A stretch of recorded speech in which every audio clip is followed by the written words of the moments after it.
السلام علیکم ورحمۃ اللہ وبرکاتہ۔ محترم ناظرین و سامعین، آفیشیل انصار خان ندوی یوٹیوب چینل میں آپ کا تہہ دل سے استقبال ہے، سواگت ہے۔ میں آپ حضرات کی خدمت میں تکبر اور حسد کا علاج اس سلسلے میں وضاحت کروں گا، بغور سماعت فرمائیں، اور جو حضرات ہمارے چینل پر نئے ہیں وہ چینل کو سبسکرائب، لائک، شیئر ضرور کریں۔ سورہ نساء میں اللہ رب العزت نے ارشاد فرمایا، ام یحسدون الناس علی ما آتاہم اللہ من فضل، یا یہ لوگوں سے اس بات پر حسد کرتے ہیں کہ اللہ نے ان کو کیوں اپنے فضل سے دے رکھا ہے۔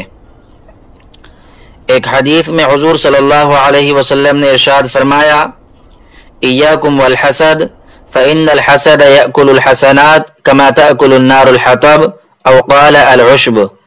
سنن ابو داود حدیث نمبر 4903۔ حضرت ابو ہریرہ رضی اللہ تعالی عنہ سے روایت ہے کہ رسول اللہ صلی اللہ علیہ وسلم نے ارشاد فرمایا کہ حسد سے بچو، حسد نیکیوں کو اس طرح کھا جاتا ہے جس طرح آگ لکڑی کو کھا جاتی ہے، یا فرمایا کہ خشک گھاس کو۔ حسد دوسرے سے نعمت کے زوال اور اپنے لیے حصول کی تمنا کرنا، اس کو کہتے ہیں۔ انسان کو ہمیشہ اپنی خوبیوں کے بجائے کمزوریوں پر نظر رکھنی چاہیے، اور کوئی بھی انسان کمزوریوں سے خالی نہیں ہے۔ بے عیب ذات صرف اللہ تعالیٰ کی ہے۔ جو شخص اپنے کو بڑا سمجھے اور دوسروں کو اپنے سے کمتر سمجھے، وہ سب سے بڑا احمق اور خود فریبی میں مبتلا ہے۔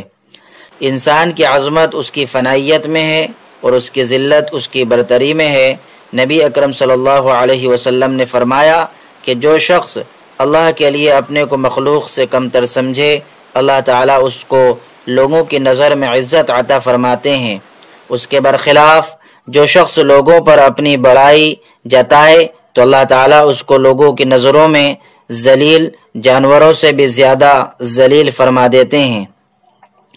اب آدمی خود ہی فیصلہ کر لے کہ تکبر کس قدر بری چیز ہے، اور حسد کی بیماری بھی عموماً تکبر ہی کی وجہ سے پیدا ہوتی ہے۔ اگر آدمی اپنے کو سب سے کمتر سمجھے تو دوسرے سے حسد ہو ہی نہیں سکتا، اور حسد ایسی نحوست ہے جس کی وجہ سے حاسد کبھی بھی سکون سے نہیں رہ سکتا۔ اسی وجہ سے قرآن پاک میں حاسد کے شر سے پناہ چاہی گئی ہے۔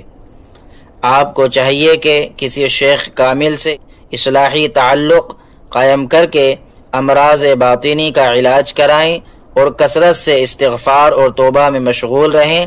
اللہ تعالی ہم سب کو ایسی بری عادتوں سے محفوظ رکھے، آمین یا رب العالمین۔ السلام علیکم ورحمۃ اللہ وبرکاتہ۔